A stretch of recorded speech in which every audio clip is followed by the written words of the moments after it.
Shalom saudara, kita masuk Abam.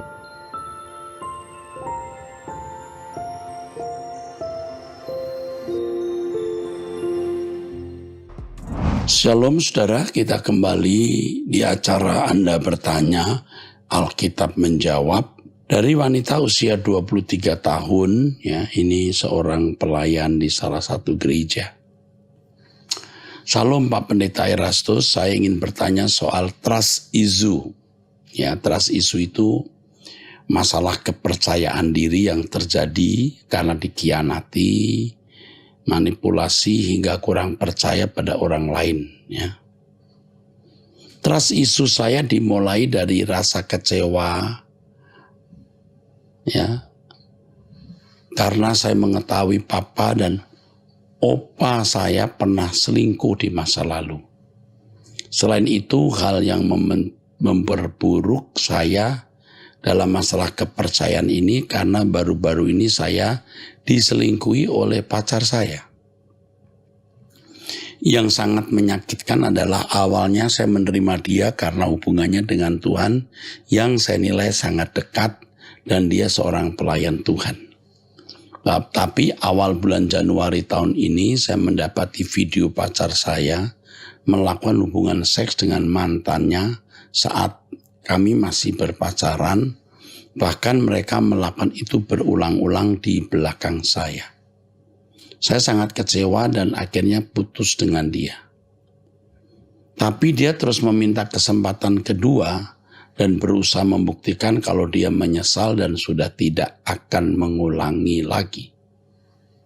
Saya selalu berusaha untuk mengampuni dia. Setiap hari saya berusaha. Tapi ada saat-saat di mana alam bawah sadar saya masih mengingat itu. Contohnya beberapa kali tiap bangun tidur teringat hal itu. Saya sangat trauma dengan kejadian ini. Bahkan merasa takut untuk menikah di masa depan karena saya takut diselingkuhi. Saya juga merasa batin saya sakit. Saya terlihat baik di luar tapi jiwa atau batin saya terluka. Bagaimana cara agar saya bisa sembuh? Dan bagaimana cara saya mengatasi masalah kepercayaan ini? Karena rasanya sulit untuk percaya dengan laki-laki lagi. Dan apakah orang seperti mantan saya bisa diberikan kesempatan lagi? Bagaimana cara agar saya bisa mengampuni dia sampai tuntas dan tidak terbawa alam bawah sadar lagi? Bagaimana juga saya bisa mengampuni papa dan opa saya? Opa sudah meninggal. Karena sebenarnya dosa yang mereka lakukan sudah di masa lalu. Yang pertama, nak, hidup ini memang demikian. Artinya, jangan berharap dunia ini tidak bercela atau tidak bercacat. Kita harus realistis menerima kenyataan, keadaan seperti yang terjadi, yang kamu alami. Jangan menuntut keadaan sempurna, tidak mungkin. Nah, yang kedua, mengenai pengalaman masa lalu papamu, papa dan opa kamu, itu sudah terjadi. Tetapi mengenai pacar kamu ini, hari ini, masalah hari ini, beda dengan masalah opa dan opa dan papa yang sudah pernah terjadi di masa lalu yang tidak bisa dikembalikan. Tetapi masalah pacar kamu, masalah hari ini yang bisa terjadi di hari esok. Bisa terjadi, juga bisa tidak. Ini yang harus kamu pertimbangkan dengan baik. Saya tidak bisa mengerti mengapa sudah berpacaran dengan kamu, dia masih melakukan hal tersebut.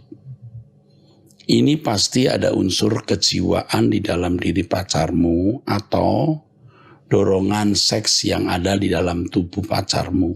Tidak mudah disembuhkan. Dia bisa menyesal dan mengaku tidak akan mengulangi.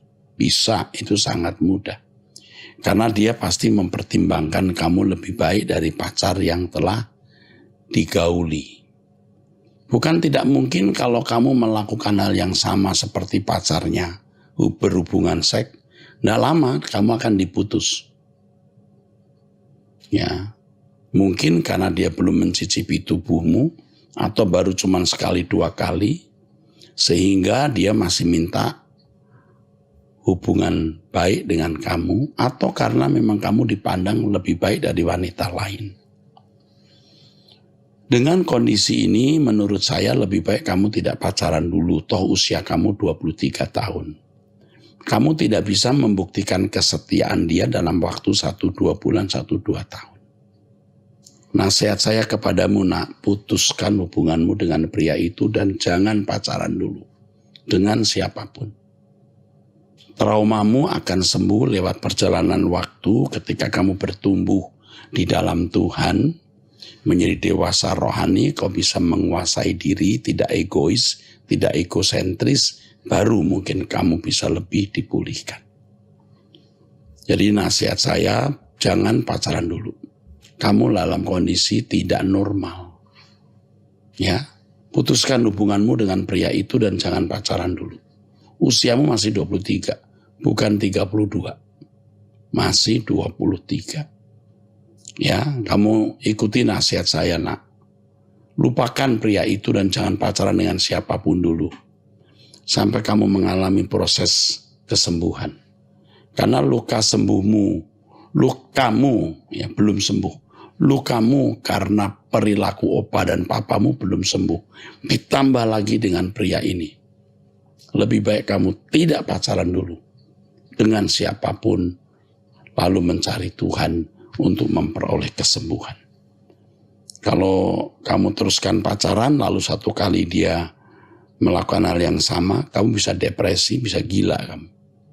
Ya, kamu sebenarnya memiliki mental yang lemah. Dengan apa yang kamu uraikan, kamu memiliki mental yang lemah, kamu berpotensi menjadi stres dan depresi. Jangan pacaran dulu, titik. Dari seorang wanita, salam Pak, saya mempunyai 2 orang anak perempuan yang cantik-cantik dan pintar-pintar. Tapi suami saya selingkuh sudah lama di belakang saya. Beberapa bulan lalu saya melihat di HP suami saya, ada aplikasi dan chatnya lupa dia close. Isi chatnya dia sedang chat dengan perempuan bayaran dan janjinya begitu bisa dibilang dia jajan di luar. Hati saya sakit sekali Pak.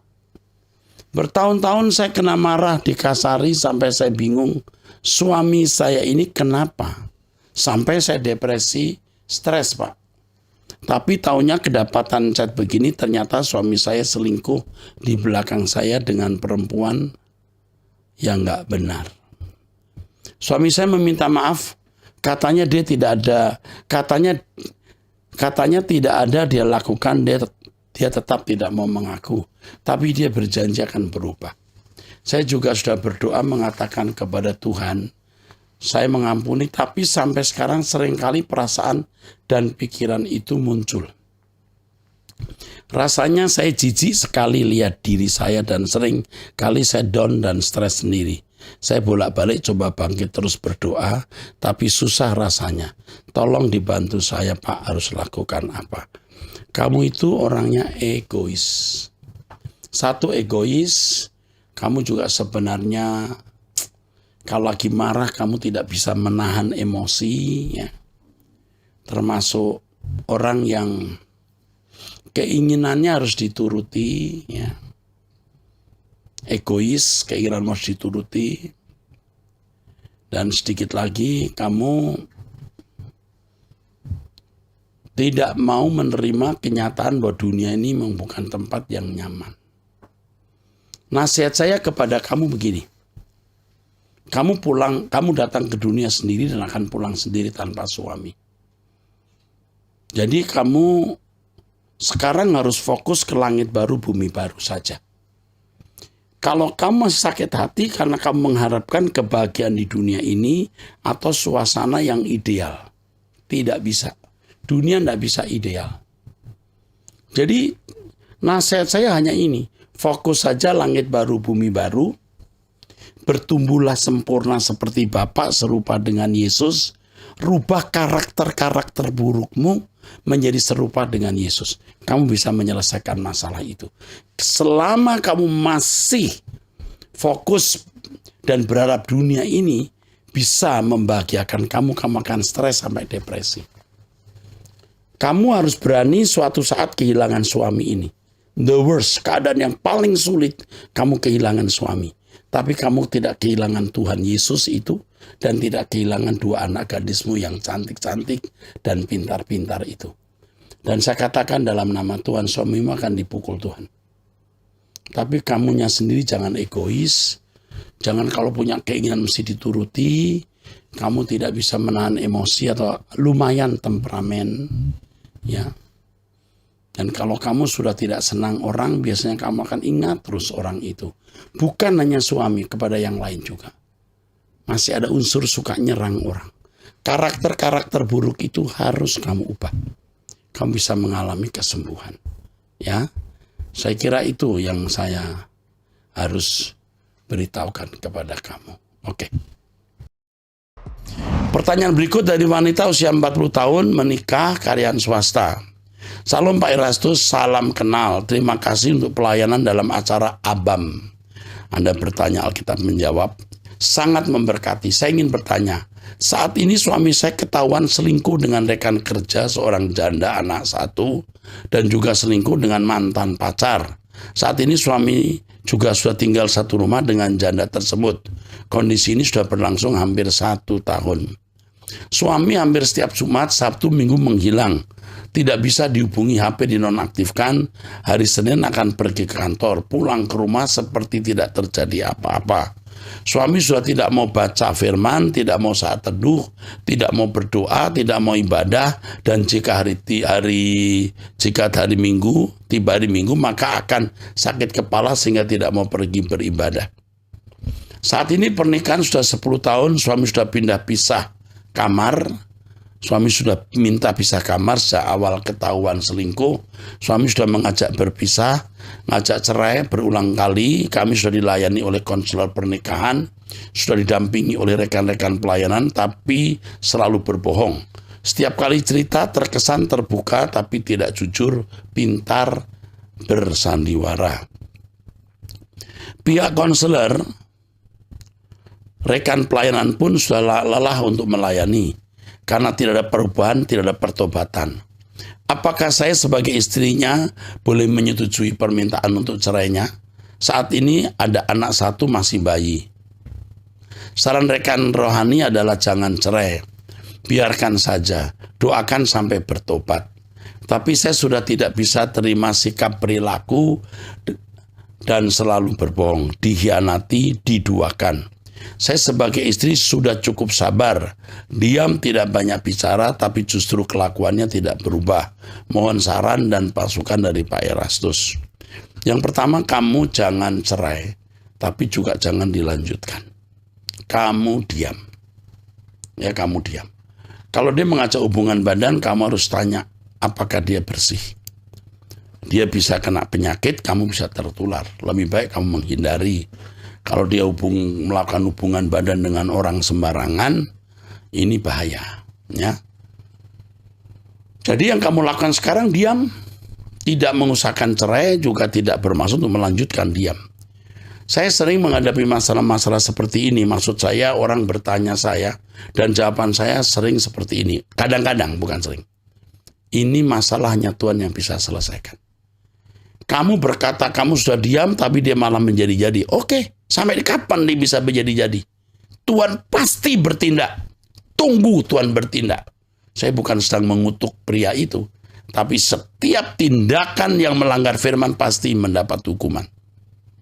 Kamu sekarang fokus mencari Tuhan, fokus hidup suci. Ya.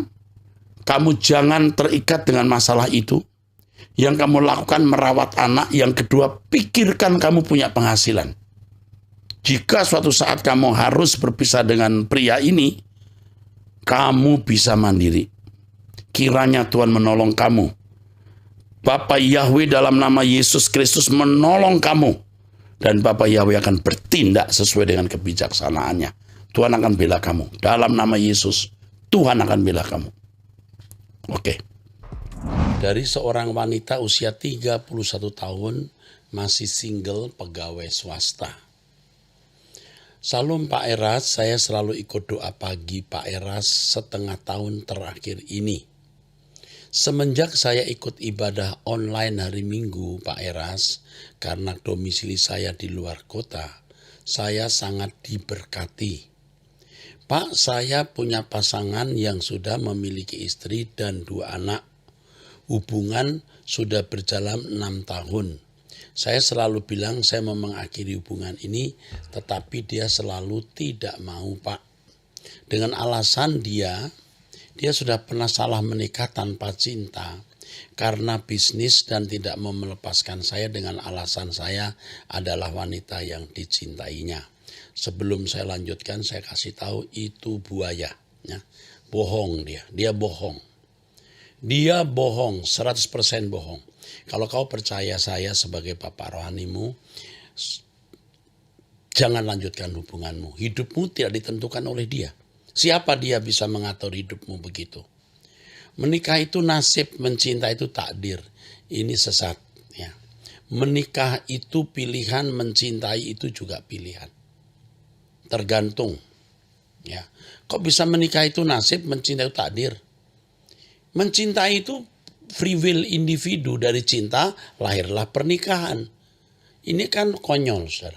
Dan kalimat menikah itu nasib, mencinta itu takdir, ini semua salah. Kamu bisa berencana dinikahi siapa, tapi tak dapat kau rencanakan cintamu untuk siapa. Ini sesat ini ya. Kalaupun nanti cerai, dia akan meninggalkan keluarga dan hartanya dan hidup dari nol dengan saya. Jangan percaya. Jangan percaya. Saya sudah selalu bilang juga, saya merasa berdosa banget. Dan ini sangat tidak worth it. Jika nanti ada dari keluarga dia ataupun keluarga saya yang tahu, hubungan mereka akan hancur dan keluarga akan sangat malu. Pikirkan kalau kamu jadi istrinya dengan anak-anaknya. Pikirkan kamu itu jadi rusak. Ya, kamu sudah hubungan terlalu dalam dengan pria ini. Kamu sudah melakukan hal-hal yang tidak patut. Dan sebenarnya hubungan kamu dengan pria ini 100% perzinahan. Dan kalau kamu teruskan, kamu akan celaka sekali. Ngerti? Dan terlebih itu saya sudah bilang saya selalu merasa bersalah terus. Dan ada yang perlu saya bereskan, yaitu putus hubungan dengan dia.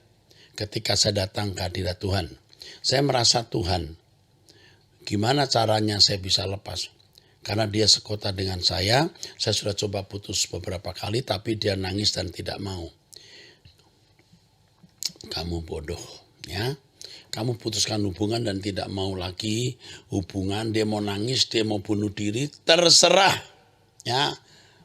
Jangan kamu ditawan oleh laki-laki pengkhianat istri. Dia jahat, dia sangat jahat, dia mengkhianati istri dan anak-anaknya. Dan kamu menjadi penyebabnya juga. Ngerti? Kamu akan sangat celaka melanjutkan hubungan dengan pria ini. Dan saya kasih tahu satu hal, kamu jadi mesin seksnya dia. ATM seks. Dan kamu tidak punya harga diri kalau kamu teruskan hubungan dengan dia. Hati dan perasaan saya juga mencintainya, Pak. Kamu salah mencintainya. Kau mencintai dia, kamu mengkhianati Tuhan. Dan kau mengkhianati orang tuamu yang membesarkan kamu, yang mestinya kamu jatuh cinta ke pria yang salah, bukan suami orang. Bayangkan kalau bapakmu yang berbuat begitu, bagaimana? Tapi lebih besar cinta saya sama Tuhan, bagus. Saya mau masuk surga, Pak, bagus. Tapi dia benar-benar tidak bisa diputus. Bisa. Kamunya yang harus tegas. Saya tidak bisa keluar kota karena di kota ini saya merawat mama yang sedang sakit. Saya pernah punya pacar single agar pisah dari dia, tapi dia nangis-nangis dan membuat bagaimana saya putus dengan pacar saya yang single. Saya pernah punya pacar single agar pisah dari dia. Oh, jadi kamu khianati pacarmu yang dulu karena pria ini nangis-nangis supaya kamu putus hubungan. Saya tidak tahu kamu kenapa sebodoh ini ya, nak. Dia sebenarnya baik sekali, Pak. Maksudnya pacar lama ini ya. Dengan keluarganya dia tetap baik, ke gereja dengan anak-anak dan istri dan orang lain baik. Oh, dan keluarganya ini maksudnya siapa nih? Saya pernah punya pacar single agar pisah dari dia. Gitu kan? Tapi dia nangis-nangis dan membuat bagaimana saya putus dengan pacar saya yang single. Akhirnya putus ya. Dia ini maksudnya pria ini ya, sebenarnya baik sekali, Pak. Dengan keluarganya dia tetap baik, ke gereja dengan anak-anak dan istri dan orang lain baik. Yang memperkenalkan khotbah Pak Eras ke saya juga.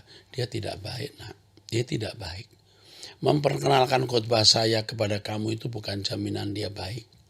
Dia jalan dengan istri ke gereja itu bukan tidak baik, bahkan itu malah jahat.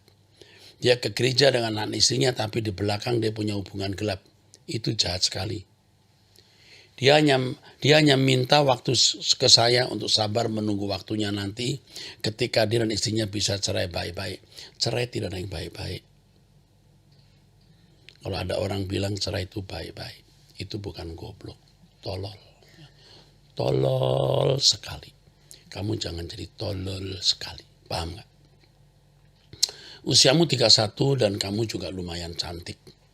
Kamu masih memiliki kans ketemu pria yang baik. Pria ini jahat. Jahat. Dia juga orang yang tidak punya pendirian. Dia tipe pria yang menggampangkan masalah. Dia juga pria yang tidak jujur. Dia mau keadaan baik-baik sementara dia berbuat dosa. Dia pikir Tuhan tidak ada.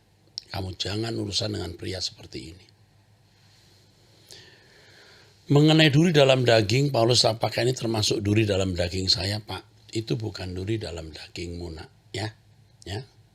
Itu racun di dalam dirimu, bukan duri. Beda masalah duri dalam daging Paulus. Kamu jangan membuat pembenaran diri, menyamakan dirimu dengan Paulus. Paulus melayani Tuhan, tapi kamu ngumbar nafsu, itu beda. Saya mau melayani Tuhan, mau all out buat Tuhan, tapi terganjal hubungan satu ini yang saya pengen lepas walaupun saya juga cinta. Kamu cinta dia sudah jahat namanya. Kamu membuat dia tidak mencintai istrinya.